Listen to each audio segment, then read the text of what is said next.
अस्सलामु अलैकुम वरहमतुल्लाहि वबरकातुहू। अल्हम्दुलिल्लाहि रब्बिल आलमीन। अल्लाहुम्मा सल्लि अला मुहम्मद व अला आलि मुहम्मद।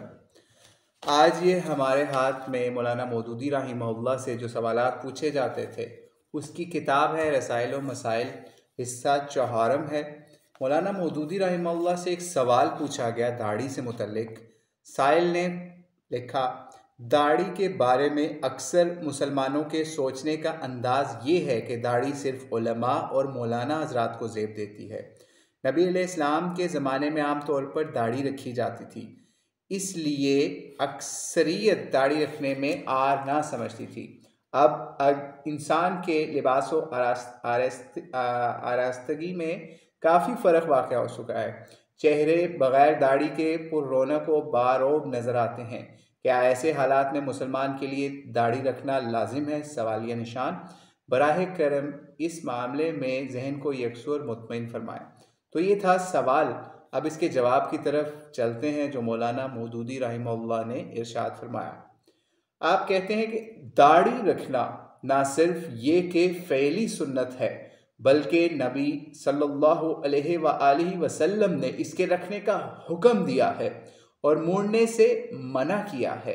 इसलिए ये समझना कि दाढ़ी रखना सिर्फ उलमा कराम का काम और मौलाना हजरात का काम है और आम मुसलमान मुख्तार हैं कि चाहे रखें या ना रखें, बिल्कुल गैर इस्लामी और गलत फ़िक्र है। खुसूसन अगर आदमी दाढ़ी मोड़ने को पसंद और रखने को नापसंद करता है तो इसके साफ मानी ये हैं कि इसके अंदर इस्लामी ज़ौक़ की बजाय काफिराना रविश परवरिश पा रहा है। ये बड़े अफसोस और अजीब और अफसोसनाक बात है कि जिस तरह मुसलमानों को इनके हादी और रहबर ने दाढ़ी रखने का हुक्म दिया है, इसी तरह सिखों को भी इनके पेशवा ने हुक्म दिया था। हमारे मुल्क में अंग्रेज़ी हुकूमत के मातहत दोनों रहे और मगरबी तालीम दोनों ने पाई, लेकिन सिखों ने अपने पेशवा के हुक्म की वो बेएहतरामी नहीं की जो मुसलमानों ने की। दर हकीकत ये एक बदतरीन हालत है जिस पर मुसलमानों को शर्म आनी चाहिए।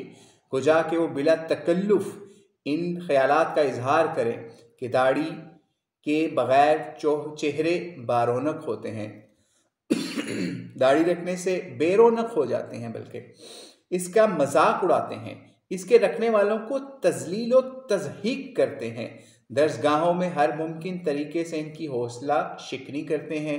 सरकारी मुलाजमतों में इन्होंने बजाय खुद दाढ़ी को नाअहली का सर्टिफिकेट करार दे रखा है, और बाज़ मुलाजमतों में तो इसके रखने पर पाबंदियां तक आयद हैं।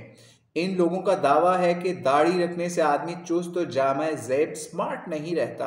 ये सब कुछ एक मुस्लिम सोसाइटी और मुस्लिम रियासत में हो रहा है, लेकिन सिखों ने अंग्रेज़ी हुकूमत के ज़माने में ये हक़ तस्लीम करा के छोड़ा कि वो दाढ़ी रखकर हर शोबा हयात में दाखिल हो सकते हैं और बड़े से बड़े मनासिब पर पहुंच सकते हैं। फौज, एयरफोर्स और सिविल के किसी शोबे में वो नहीं पहुंचे और कौन सा बड़े से बड़ा ओहदा रह गया जो महज दाढ़ी रखने की वजह से सिखों को या इन लोगों को ना मिला हो। किस में ये जुर्रत थी कि इनको नाअहल करार दे सके या इन पर स्मार्ट ना होने का फैसला सादिर कर सके? किस में ये जुर्रत थी या इनको ये हुक्म दे सके कि पहले दाढ़ी मुंडाओ फिर इन्हें फला मनसब पर तरक्की मिल सकेगी? आज हमारे काले साहिब लोगों में से नामालूम कितने ऐसे लोग हैं होंगे जिन्होंने अंग्रेजी दौर में किसी न किसी सिख अफसर की मातहती की होगी और कभी इनको इस बात पर शर्म ना आई कि वो दाढ़ी वाले की मातहती कर रहे हैं। इनमें से कोई शख्स कभी ये हिम्मत न कर सका कि सिखों की दाढ़ी का मजाक उड़ाना तो दरकिनार इस पर एतराज़ तक कर सके। ये सब कुछ इस बात का खुला हुआ सबूत था कि सिख मुसलमानों से ज़्यादा करैक्टर रखते हैं, इनसे ज़्यादा अपने शायर का एहतराम करते हैं, इनसे ज़्यादा अपने पेशवाए दीन की अतात करते हैं और इनसे कम जहनी गुलामी में मुब्तला हुए हैं। क्या इस सरीह अलामत कम तरी पर भी मुसलमानों को कभी शर्म ना आएगी। तो ये जवाब मौलाना मौदूदी रहमतुल्लाह ने इरशाद फरमाया दाढ़ी से मुतल्लिक सवाल करने वाले के जवाब में। ये छापा गया तर्जुमानुल कुरान की जिल्द नंबर 58 और इसको अप्रैल 1962 में तर्जुमानुल कुरान में छापा गया, और जिसको हमने रसाइल व मसाइल की जिल्द नंबर 4 या चहारम से पढ़ के आपको सुनाया।